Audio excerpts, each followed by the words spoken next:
to begin. Theater, you said it's somewhere in West LA that Yeah. Quentin Tarantino kind of just, I think I heard that he bought it or something, right? Yeah, it used to be an old theater called the Beverly Theater. So now it's called the New Bev. So he owns it now. And like the whole like novelty of it is like, oh, they're going to have movies play on film there. So like you're going to get new movies. Like he'll see if he can get a film print. Yeah. But like sometimes he'll do digital. But on the daily, they bring old movies, like the actual film reels from those, and they'll play it on film there. And they'll usually pair them with like vintage previews, which is kind of cool. Oh, that's pretty cool. Yeah. Yeah. So you're seeing all these previews of movies and you're like, I've never seen these kind of like commercials or like, you know, and old cartoons. So he'll have like all this stuff playing. And it's pretty fun. They do it like every day and they'll have midnight movies too. So it's really cool.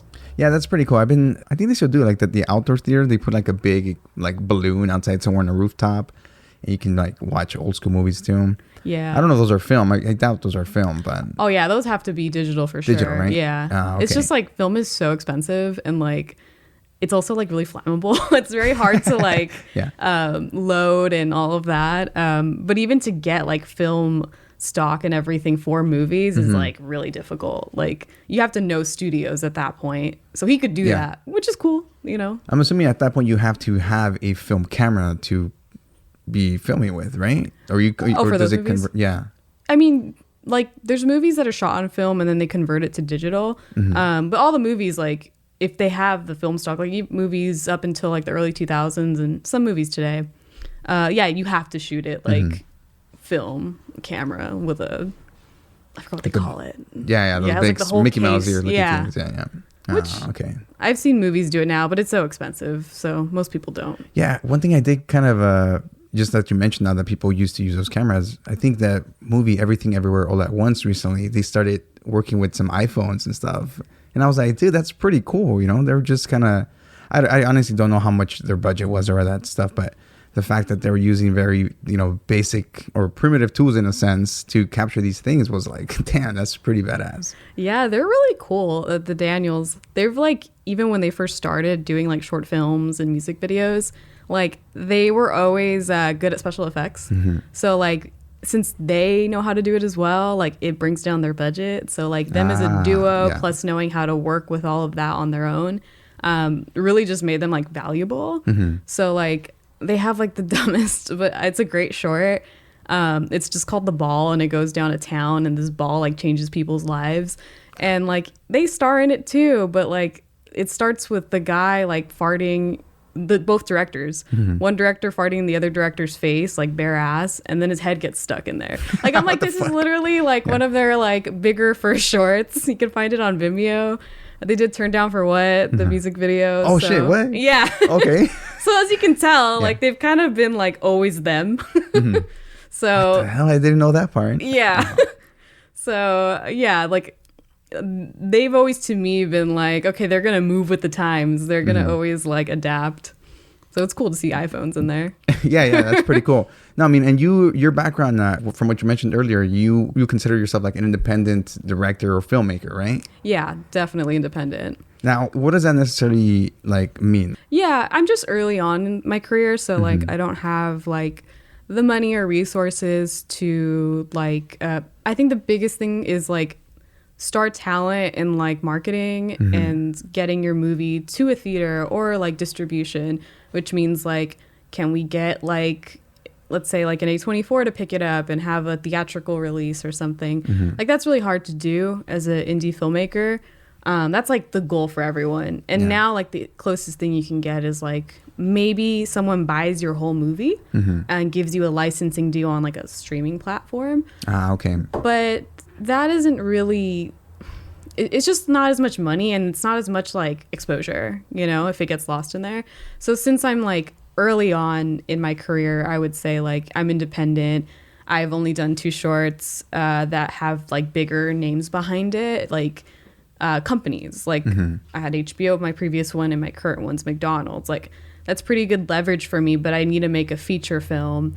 And like I am pitching right now to like bigger production companies, but until like that fully gets greenlit, until we make that, until that goes into festivals, until that gets picked up by a distribution company, then I would be like more on the same level with like the Daniels or something, right? Mm-hmm.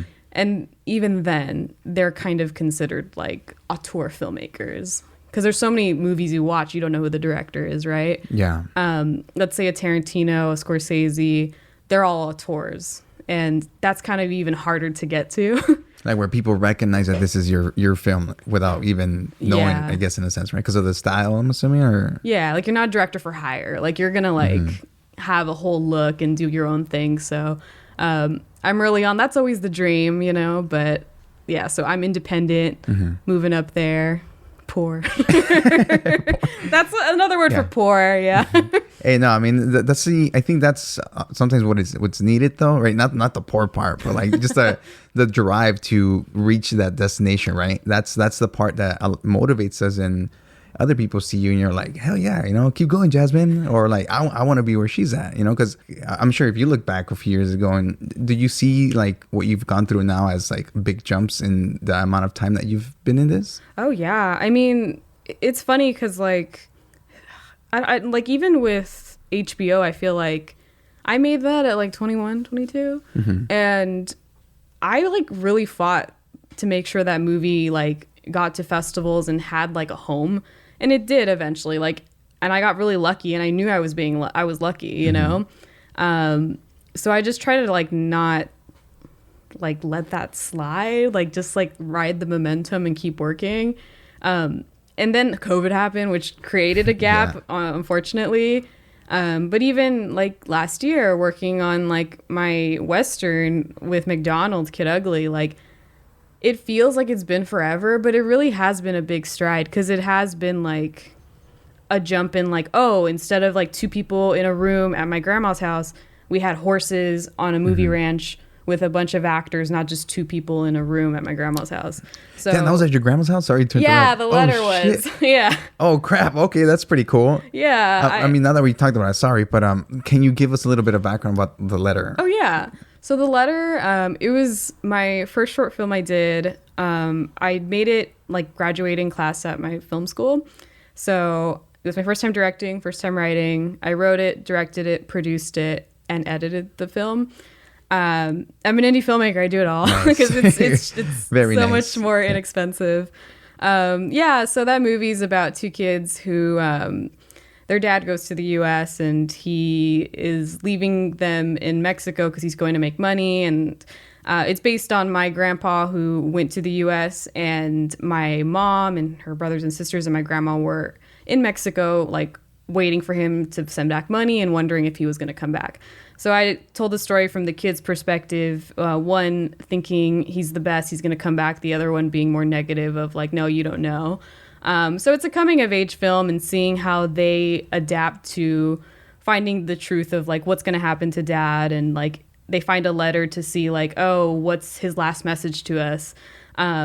So yeah, it was a family thing. Like I kind of mixed it around to make it more of like a movie, because real life is kind of boring. My grandpa did not leave my family in Mexico. He came back.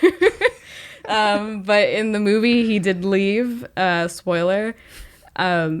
It was just more interesting, and it made the 2 characters more closer together. And also, I tied in my own like personal story, because like I grew up with a single mom, so I figured like, okay, if I have like an absent father and showing these kids are gonna be okay, I feel like I'm mixing not only my family side, my personal side, and the actual writing, like fiction side, to make this film, you know? It's its own thing. It's not an autobiography.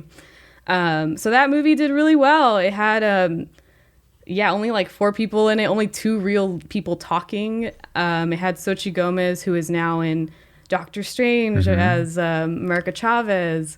And that was her first leading role, like big leading role. Yeah. And then Justin Vasquez, who was her brother, and he's doing great. He's doing a lot of movies in Austin right now as a filmmaker. So we did the festival circuit. It did really well. Won a lot of awards for directing, actress, and screenplay. And at our last festival, it feels so like movie-like. We got our licensing from HBO. which is really cool. So that was like my first time directing. So that was pretty wild. I was very shocked. Damn, that's awesome. And to go back to the whole thing that this was filmed at your grandma's house. Oh yeah, not far from where we're filming. Yeah, that is really awesome. Like, I mean, you did it on, you guys decide locations and all that stuff. So that's something that you personally wanted to go with. Yeah, I mean, honestly, because it was what was more feasible at the time. Because like my grandma lives in East LA, so I was like, she has a pretty nice house. It has like those old, more vintage looking like arches, and they're like Spanish style. The bedroom stuff was my room. We just painted it. So it was all at home. And it was, I mean, yeah, it wasn't really on purpose. It was just because we needed the money. Because even getting the money to make it was really hard. Because like in film school, like I went to a really shitty one. I went to this one called the Art Institute, the ones that closed down, the ones that had commercials. Yeah. It's because I didn't know what I wanted to do. I just like, all right, I'll call that number. But I don't know. I saw the movies that some people made prior, and they were just so janky for their thesis film. And I'm like, I know we don't have cinema cameras, but I've volunteered and interned enough during school to know like, we can get cinema cameras for really cheap, or we can make this look expensive without it being expensive, you know? So I made a lot of effort to make sure like all the money went in the right places, you know? And we got really lucky with that movie in a lot of ways. Like I didn't have the money to make the movie, so I tried taking out a loan because I was just trying to get like 4K to make it. At the time that was like, oh my God, 4K is like $30,000, you know? But I couldn't get it. I kept getting denied. And then like eventually my grandpa even tried like co-signing with me, and I got denied again. And he was like, look, we have a little bit of money saved. You can borrow it and pay us back. And I was like, okay. So like that was like a big deal to me because like I don't get money from my family like that. And we don't have money like that. So I was just shocked that he's going to be giving me like 4K to make a short for my school. Like that was insane. So I made sure every single thing, like we made the most of it. And yeah, like, I mean, even the camera, like they accidentally rented out our camera when we were picking it up to someone else. And they're like, we're going to give you a better camera. Like instead of the 2K one, we're going to give you the 8K one with vintage lenses. I'm like, whoa, that's great. So all of these things associated with the short, I feel like there was just so much luck there. But I think, I don't know, like when you just approach things with good intentions, sometimes like good things come your way. And like I worked hard on it. Again, I produced it, so I saw where the money went in and out. The car stuff, like we rented out a car on an app like Turo. When I saw we were saving money, I'm like, let's get a fucking Porsche, you know? Like let's yeah, I was like, let's go to the desert. And then I was like, do I have a friend with an RV? Yay, okay, let's go take the RV out to have a bathroom to go in. A lot of people working for free because they're friends.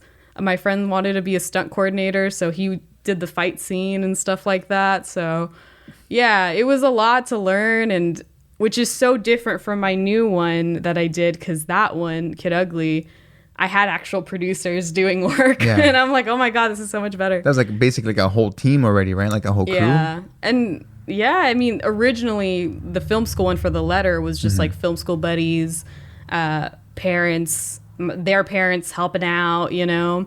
And it really shows. I feel like it's a really good passion project.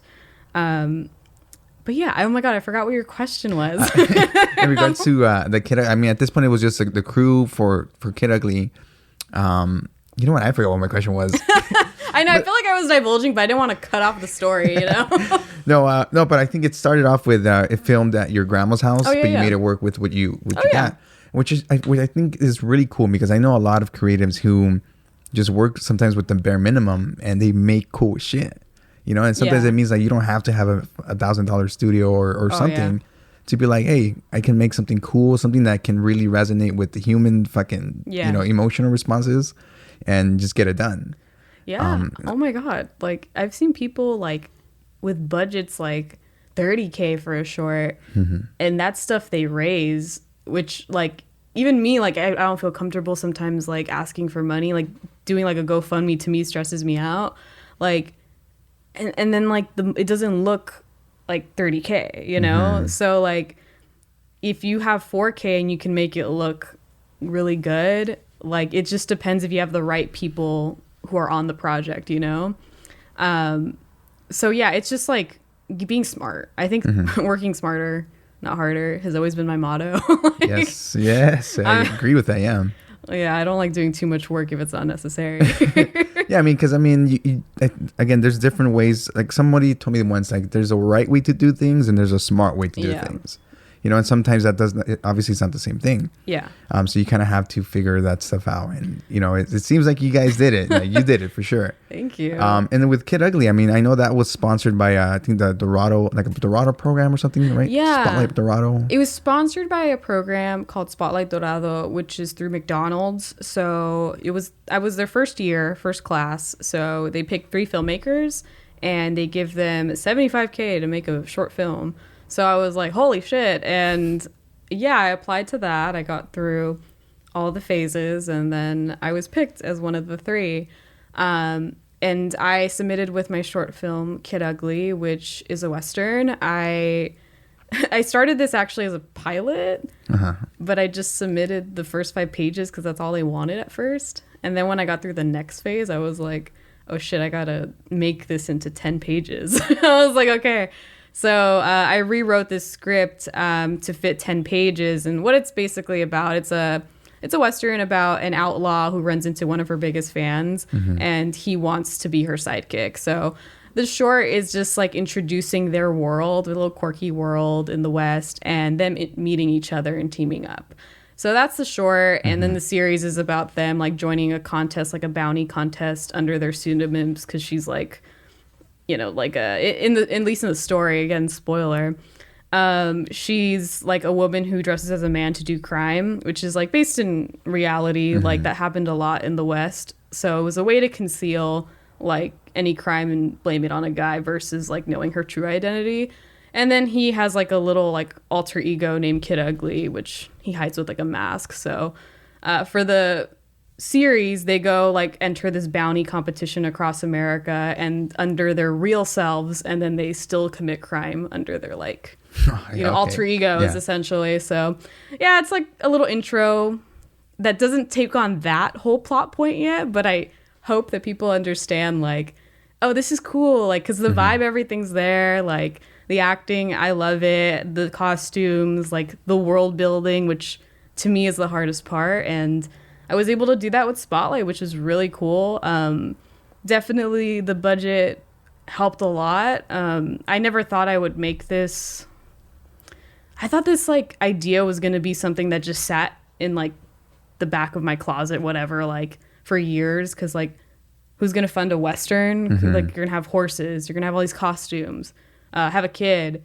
It's all these things add up to costs. So when I got through this and had the opportunity to make the short version of Kid Ugly, which is now a proof of concept for the series, like this is like to me like a once in a lifetime opportunity. So we made the most out of that budget. Me and my producers, it was all my team, people I met throughout the years when networking, all Latinos. My producers were Latinas, Miranda Guzman and Miranda Pacheco. And they were amazing. Like, we saved money. Like, we were like $75K. Like, it's just insane. Like, the other projects all went over budget. Mind you, they're like not that extensive. Ours has a bunch of scenes. Again, we have horses. We have costumes that reflect the time period. We have a child that we have to coordinate between, like, because kids can only be on set for a certain amount of time. And they can only be, like, working, like, on camera for, like, X amount of time, and then they have to do school on set. So the younger the kid is, the less time you have to work with them.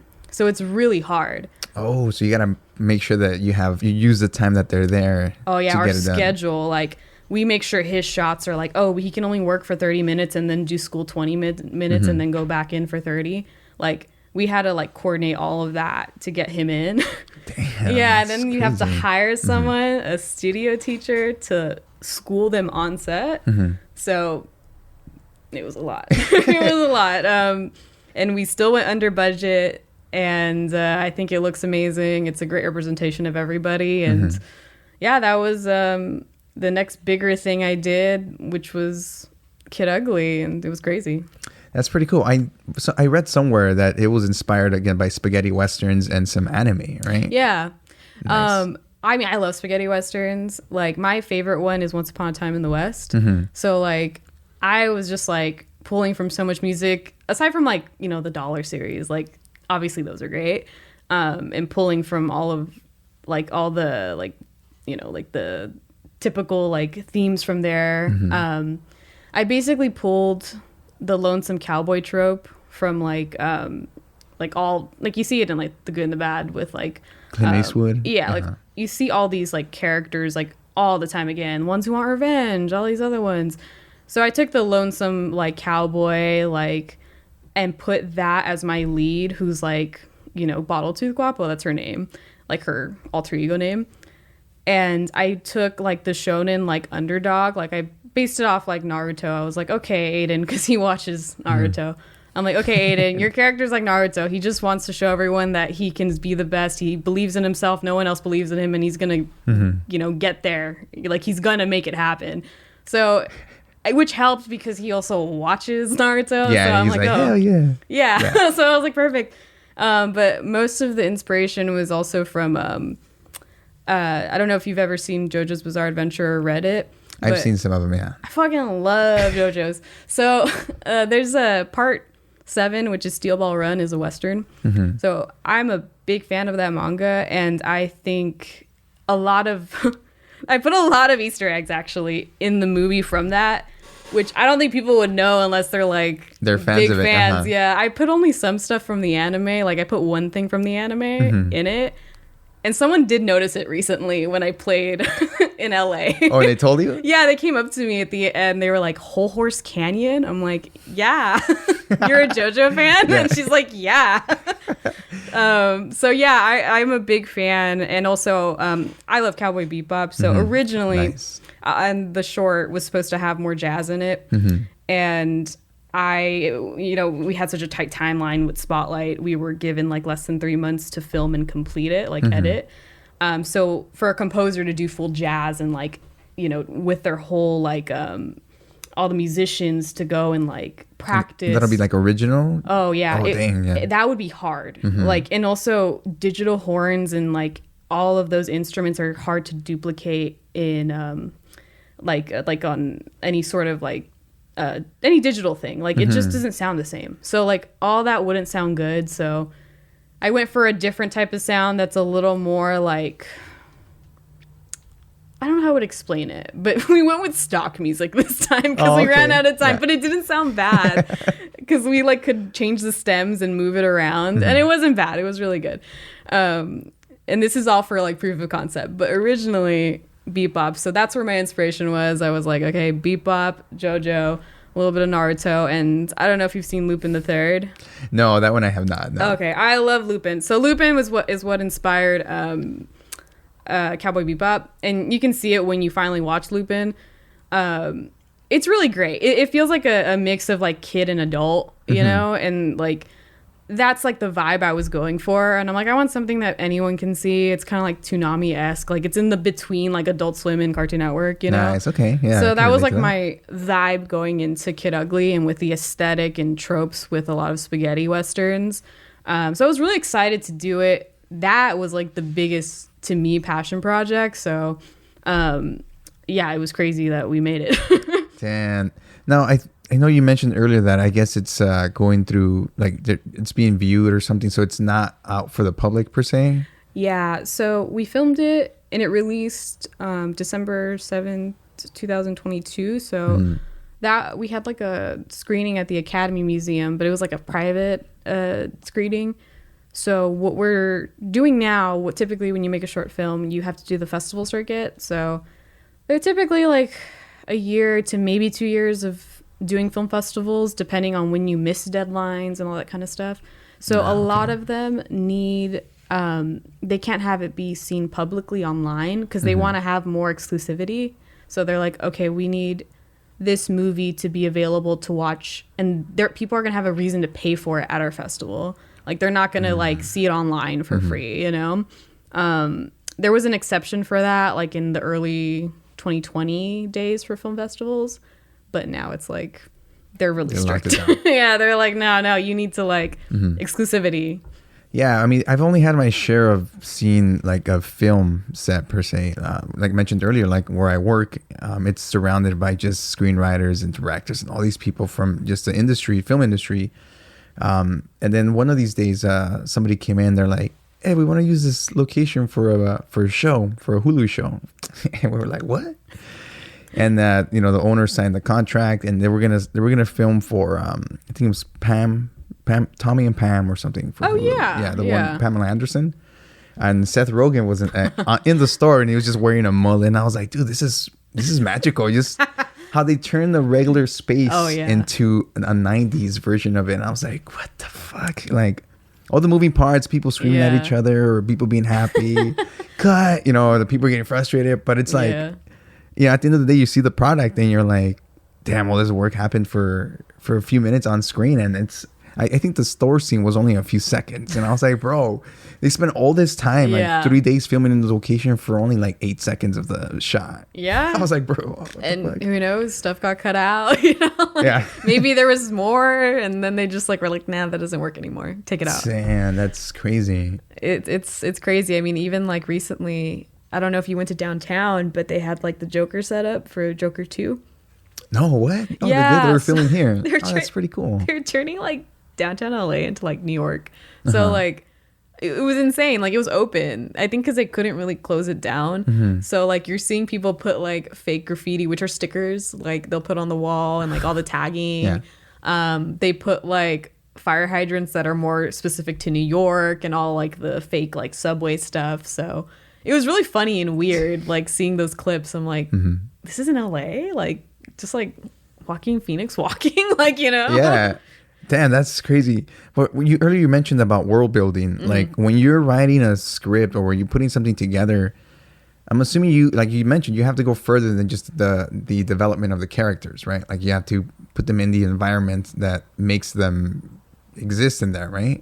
Like how do you approach that? Like, yeah, I mean, it's funny because like there's different ways to tell stories. Some people can have ones that like genres I think need more world building because like inherently you need to understand the rules in which like these characters are functioning. Like if you're having a horror film, like what kind of horror film is this? Like is this going to be like really scary? Is it like if we're talking about some like It Follows. Have you seen It Follows? It Follows. I think I have. It's like this weird thing that follows you, right? Like, yeah. It's like a STD like villain, so it follows like the next person you have sex with. But that movie, yes, that's the one. Yeah, it has a really cool poster. That one sets up such an interesting world building, which I don't even like know if it fully accomplishes, but like it tries to make it seem more surreal, So like if it's gonna be more surreal, then that's something you want to set up, right? Like I guess the more like intense example is like a David Lynch. Like his world building is very clear. Sometimes you're just like, okay, it's a weird world. Like, okay, I get it. Everyone acts this way. Everyone responds to these things in a specific manner where you understand what's happening. And then there's other movies that it doesn't really matter what world they're in because it's like, oh, like it's more like character based. Like it's just how these two characters interact and like a very specific like plot point, like I don't know. Like I think there's so many aspects to film, and like we're going back to Kid Ugly. I think that world building was really key because I wanted to blend all those elements. So if I want to show this specific style and this lighthearted like way that these people are living in the West, where it's like, well, it's not that big of a deal to them. They kind of just live this life, and they're all kind of like a little dumb or something, Like I need to clarify that with like all the characters, the side characters as well, and like with the camera movements. Like I need to do it with the music. I need to do it with the pacing. So it's something that like is beyond like even just that filming day. That's why like I feel like people don't understand what directing is sometimes. Like they think like, oh, it's just you on set, like telling people where to go, telling actors what to say. It's about having a vision. So like if your vision requires like a world building or more like character base or whatever, you need to do that. So Yeah, it just depends on the director and their style. Because like you can be a Kevin Smith, like that's not world building. That's just like, I'm not calling him out. I'm just like, it's just like his are about like more of the dialogue, exactly. Yeah, because there's not too much happening outside of the world. You just kind of like, you could be here in front of this door and they can just be chilling and talking, I mean, I suppose there's always a bit of world building in it, but like, I just think it depends on what you're like specifically going for. Mm-hmm. Now, when you started in filmmaking, was that like your first go-to? Like you were like, hey, I'm going to go to film school. Yeah, I mean, originally I wanted to be an illustrator. That was what I wanted to do when I was smaller, and I did go to a little bit of college for that. So like I mentioned, I liked, anime, like mangas, and I would already do storytelling through different like panels and like drawing out like stories. So I was always into storytelling in that kind of manner. And I also just like movies a lot. So like my family, like they just like know so much. Like I feel like they can like have a conversation like about anything, like, and movies in particularly really was something like they grew up in the 70s, so they get to see like the blockbusters when they came out. They got to live through the 80s, so they saw when those things came out. So it's part of like ingrained in their like upbringing. Okay. So I got to like learn all of that from them, like my aunts and uncles, my mom. So naturally I knew of all these older movies and like just the variations of it. And then with cartoons, it helped me also see like different cultures' variations of it. Like I'm seeing the American, I'm seeing the Japanese, I'm seeing the Mexican side. And I think it's really cool because like then that leaves, I think most Americans, right, like are kind of raised in that kind of hodgepodge thing. Like, there's like a mixture of influences from all over. Yeah. So I wanted to do animation, illustration, and then animation. And I went to SMC for a little bit. I was trying to do 2 years and then transfer to Cal Arts because I was like, okay, the Disney school, Cal Arts, they, especially with 2D can help me. But when I was going to SMC, I realized with all the prerequisites I was taking, I was like, oh man, I have to do all these 3D classes, and I'm really dreading it, and I wasn't having fun. So I realized, I was like, you know what? Like, if I'm dreading it this much and I'm like, I feel like it's going to ruin like the spark in me. Like, I feel like I should do something else. So, and I also get very antsy if people are like, no, you need to take this class before you can do this. Like, that stresses me out. Like, I want to start now.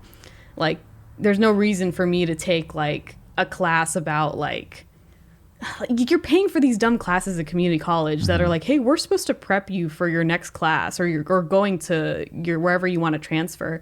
And in that class, you just watch fucking movies or something. And I'm like, why am I paying like $1,000 or whatever? And wasting like 6 months to finish the class. Yeah. Yeah. I remember I had one class at SMC. It was like, this is like to help you to whatever place you want to go to next, like whatever college.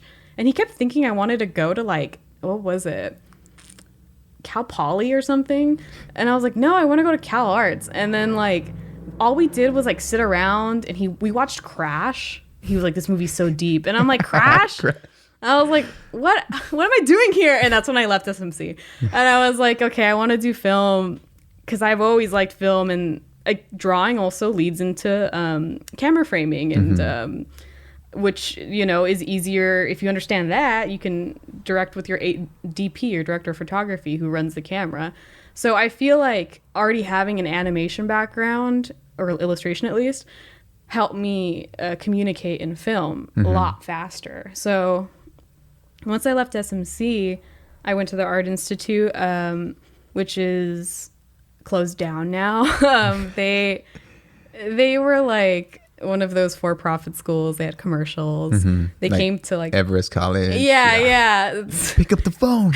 You're sitting on the couch anyway. Like, I know. I left SMC and then he was yelling at me. I was like, okay. Yeah. So I called them and I was like, okay, let's do this. Because again, I just want to start fast. And my cousin went to the Art Institute in Sacramento for game design. So I was like, okay, if he's doing it, I got to do that too then. honestly, I'm not a school person. Like, I think school's dumb. I don't think you need to do school to be an artist or anything. I was awful in high school.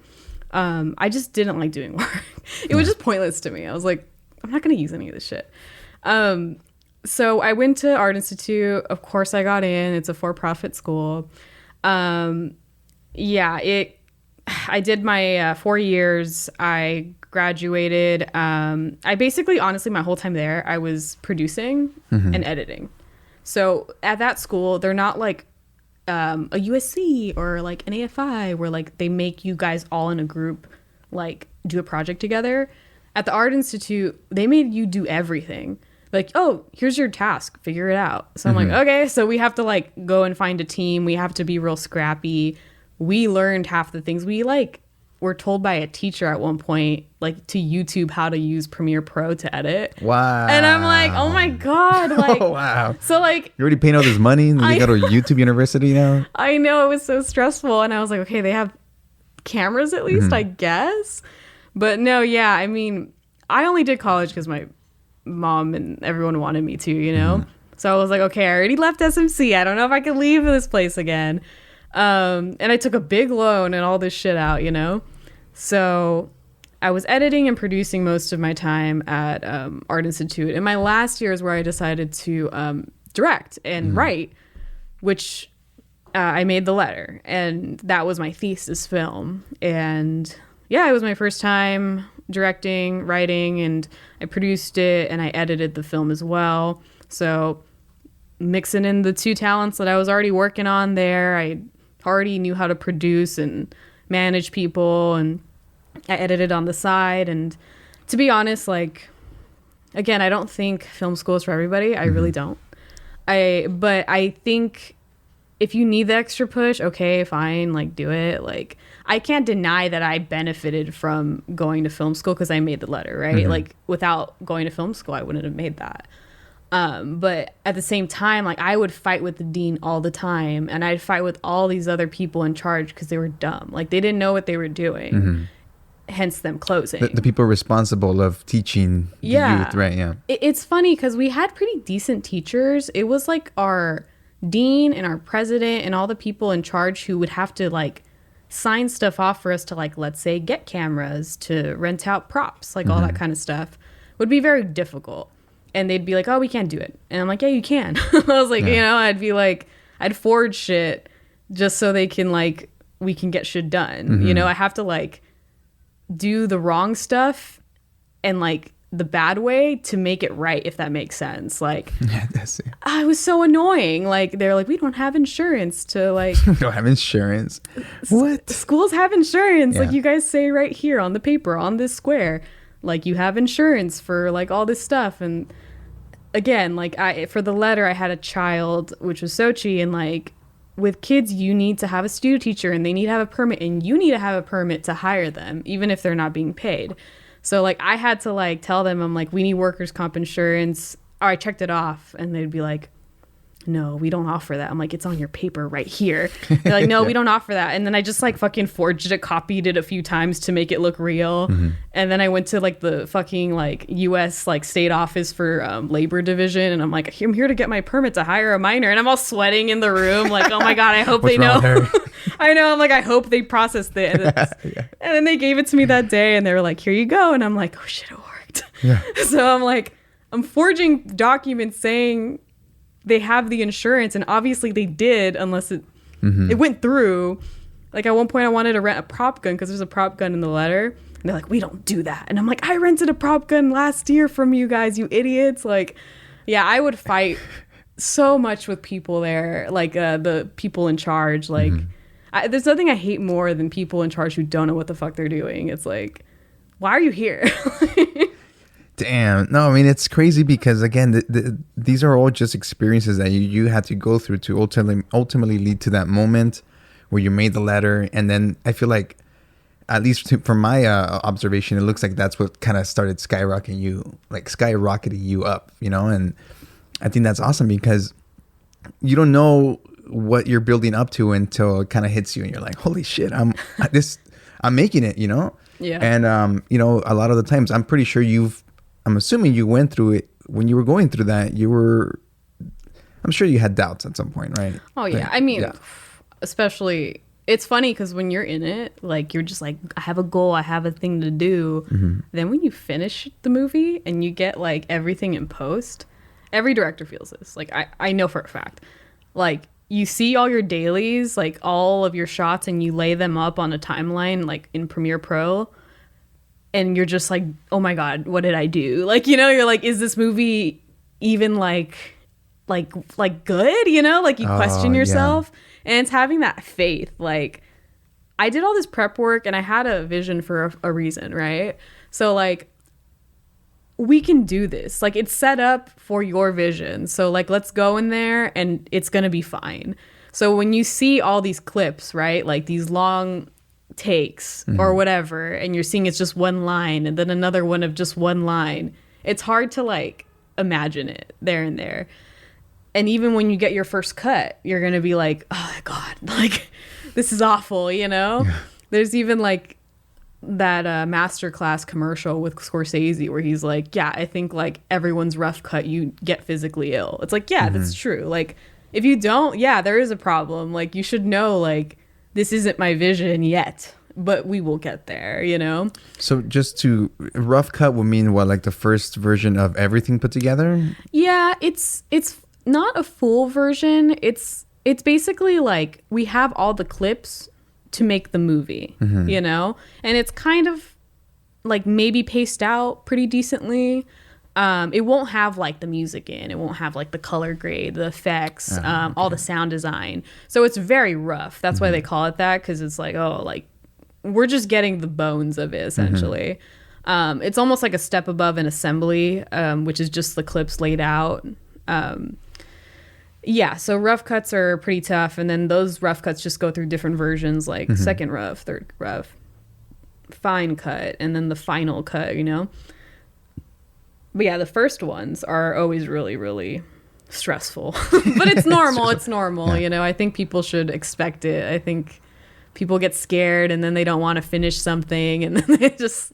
Yeah, I mean, I think that's something that's pretty common in a lot of people, I would think, you know, like you start something, you feel like you're not going to do it. And a lot of people sometimes just give up. And, you know, it's every now and then somebody's like, nope, I gotta keep going, you know? Yeah.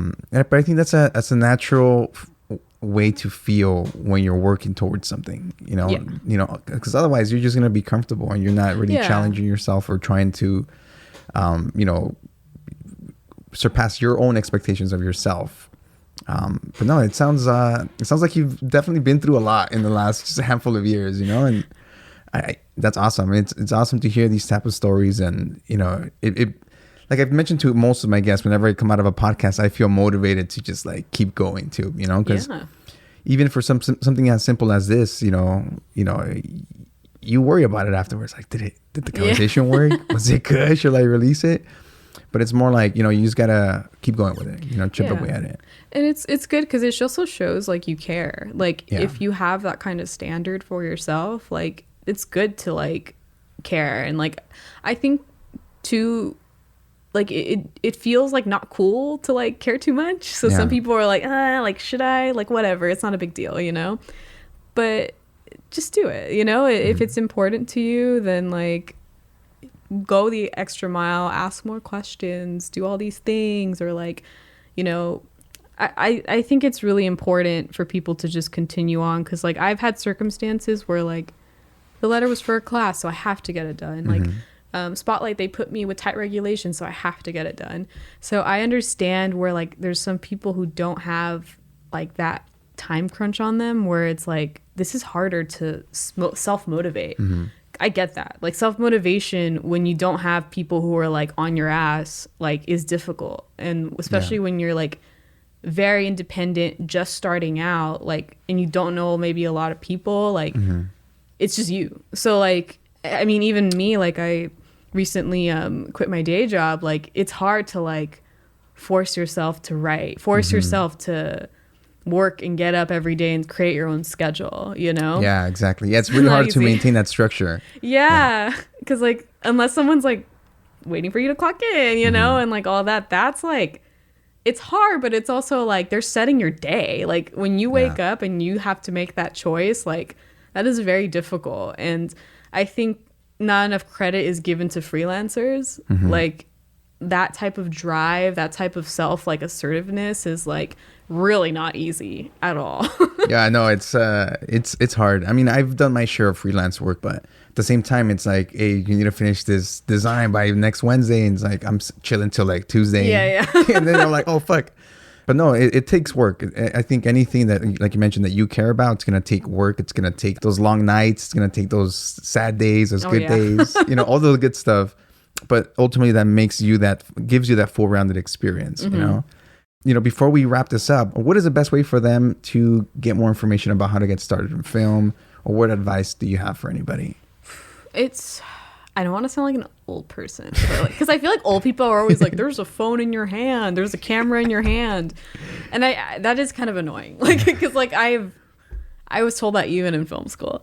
But I think if anything, just play around. Like, just if you have an idea, like, I think most of it for most people starts with the writing, right? Like if you want to be a director, just write it. Like, write it. It's going to be bad when you first write it. Don't get too stuck on each thing and like, I need to get it perfect as I write it. It's like, no, put a temp word or put an asterisk, like, okay, they're going to say something along these lines, and then move on. Because you have to like, and this is something we all learn every day. Like I learn every day. You have to like, just remember, like, you can come back to it. So just keep going, like finish whatever short film, feature, music video, like your first step in it, in the writing process, and then just go back and edit it, go back and do your second draft, your third draft. That's the hard part. And like, just write it. As you do that, you'll get better. Find a friend. They don't have to be in film. Any friend like that you trust. Like, I think you have good taste, or I think you're gonna know how to like break something down. Like I trust your like opinion to give you feedback. Cause I think that's another thing that's really important. Like, okay, finding someone that you can like give stuff to have a second eye.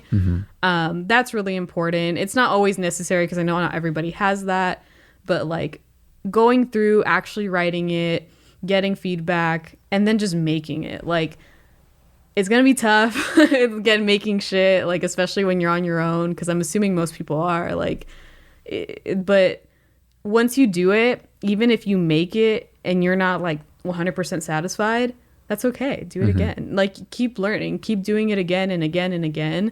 And it doesn't have to be such high stakes. And just remembering, like, in the end of the day, you have to fuck up to learn. You really do. Of course. And I fucked up really bad before. And like, it's just one of those things where like, even other people just forget about it, And like, people only notice your wins. So if you just keep trying and trying, like, it'll eventually lead into like, okay, now I know how to apply this, or now I know people that can help you here, or avoid this, or try something differently. And it's just natural.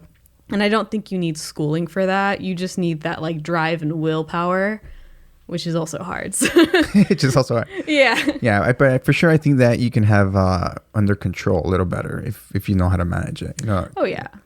And yeah, I mean, is there anything that people should look forward to in terms of content that you're going to be releasing soon, or that you're working on? Yeah, I mean, I'm doing the festival circuit right now for Kid Ugly. Where am I playing? I'm playing in Philadelphia next month, and then Malibu the next month after that.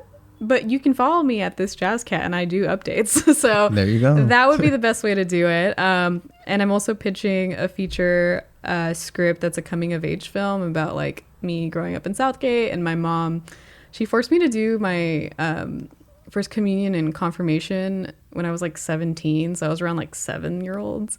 So it was really silly. And it was all for her to like prove to my aunts and uncles, like, oh. Bautizada. Yeah. Like, oh, like. Or bautizada, or whatever that thing's called, Yeah. Like, just basically like prove like, oh, like she's not Americanized. Like, like. Because my mom was like the baby, so like they pick on her for her bad Spanish, and she's like, nah, guys, we're pretty. Look at her, she's baptized, and she has first communion and confirmation. So it's just funny, coming of age film about a mother and a daughter coming of age. So I've been dying to see more movies that follow mother-daughter stories, but mothers who are like younger. Like my mom had me when she was 17. So like I feel like our dynamic's a little different from what I see on TV. Like people always have like the nagging old mom with the short hair. Like my mom felt like a sister. It felt more like Lilo and Stitch. So like I want to show that. So that's what that movie is. It's called Hija de tu Madre. Nice. So pitching around this year, and we got second round at the Sundance Development Track last year, which is pretty big. But yeah, and then I have a horror feature film, which I'm hoping to get the ball rolling on soon and have the mental power to write. Because I've been dying to get into genre. Kid Ugly was my little first step into it. So The Letter is coming of age, and Hija basically is like its predecessor to that, or like, is that the right word for that? I don't think it is. It's the next one to that. And then Kid Ugly's next like thing is a series. So I'm trying to pitch Kid Ugly as a series, and it basically follows I think I mentioned it, but yeah, like them as like in a bounty hunt across America. So yeah, I have horror, series, Western, and coming of age feature. And the short for Kid Ugly is going to be around the whole year. It's going to be playing random places. Hey, that's awesome. It sounds busy. It sounds like you have a lot on your plate. And I'm wishing the team but the best. Thank you so much. And thank you for having me. Yeah, no, I don't even think I even said your name in the whole podcast the whole time. Today, my guest was Jazmin Aguilar. Oh my God, I totally forgot to even who it was. Oh my God, people were like, who the fuck is this? I know, we never said. Thank you again for coming out, and have a nice day. That's a call back to Chopping Mom. Check it out, people. 1980s. Good night.